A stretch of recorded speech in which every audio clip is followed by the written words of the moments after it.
former Queensland Premier Mike Ahern has died at the age of 81. Joining me now live is someone who knew him very well, Rob Borbidge, Queensland's 35th Premier from 1996. Mr Borbidge, really appreciate your time this Friday. This news has no doubt shocked many, not just in Queensland, but no doubt right around the country, and those particularly involved with the Nationals Party.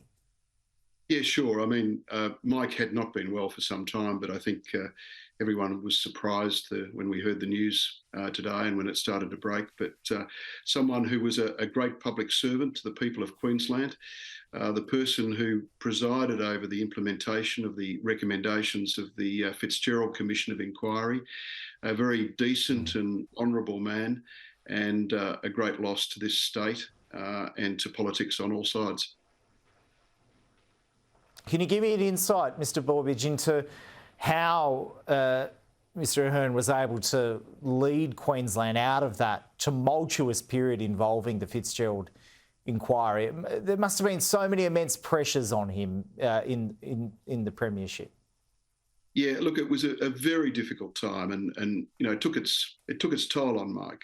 I mean, he had to deal with opposition within his own government, within the National Party. Of course, there were the issues relating to the departure of Sir Joe Bjelke-Petersen, but also in terms of the Commission of Inquiry, wider than politics, there was that organised crime element, which is very often ignored. And I mean, there were lots of very unpleasant and bad people around. And, you know, they weren't necessarily quiet or well-behaved while all this was going on. So the pressure of leading a political party and reforming a political party whilst all this was going on in the background was a very significant challenge, and it took a lot of plain old-fashioned guts. And Mike Ahern had it in spades, and he engineered what is now the template for government in modern Queensland. I mean, if it had not been for Mike Ahern, we would not have embarked on implementing the recommendations of the Fitzgerald Commission of Inquiry, and parliamentary democracy in this state would not be anywhere near as strong. Mike Ahern appointed you Minister for Police, Emergency Services, Minister for Tourism, Minister for Industry, Small Business, Communications, Technology. Quite a few portfolios there when you rattle them off. I guess for you as Police Minister at the time, how much time did Mike Ahern and you spend in having to deal with these endemic issues when it came to integrity in that state? Did it really consume the Premier's office in Queensland, pretty much everything it did in that time? Well, I think the important thing is that the business of government went on, and everything worked amazingly well, despite the fact that there was this, if you like, this dark cloud behind the government that simply had to be addressed.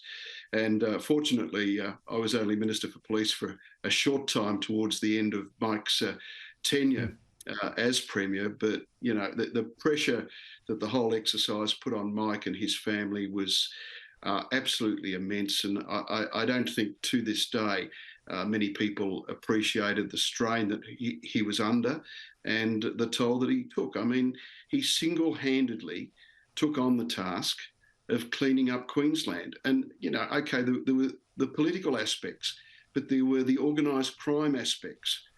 There was reform of the police service. There was a reform to the judiciary.